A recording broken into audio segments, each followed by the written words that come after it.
Good day, YouTube. This is Popo Rise here. I am doing the voiceover for my demo day for Yamaha. They do not allow action cameras or GoPros or DJI cameras of any sort on the ride. So what I did was I took pictures of the motorcycle I test rode, and I'm going to just tell you a little bit about it. This is my first time doing this, so I'm going to make some mistakes in this. So let's talk about the first bike.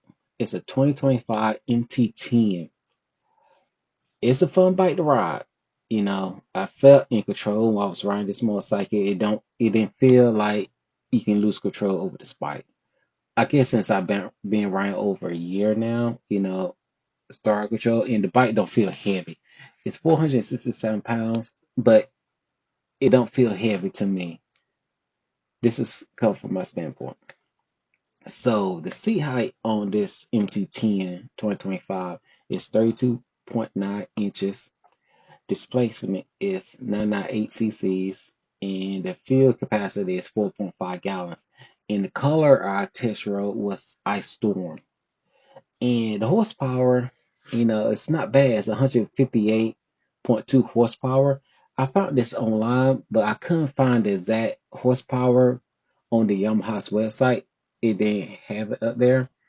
So I just Googled it and that's what it said. And for the miles per gallon, looking around about 36 miles to a gallon. And also, what I like about this bike, it has cruise control on it. And that's a must when you ride, especially when you want to do long distance or any sort. And the ride is comfortable. It wasn't choppy or anything like that. It won't when you lean the motorcycle, it ain't feel like you want to tip over because of the weight. It's well balanced, because of the suspension. It's KYB um, suspension on it. Let me see. It comes with a 1 year warranty on it. And like I said, the ride quality was real good. If y'all had a chance, have a chance in the future to do a Yamaha demo day, I highly advise you to do it. You won't regret it.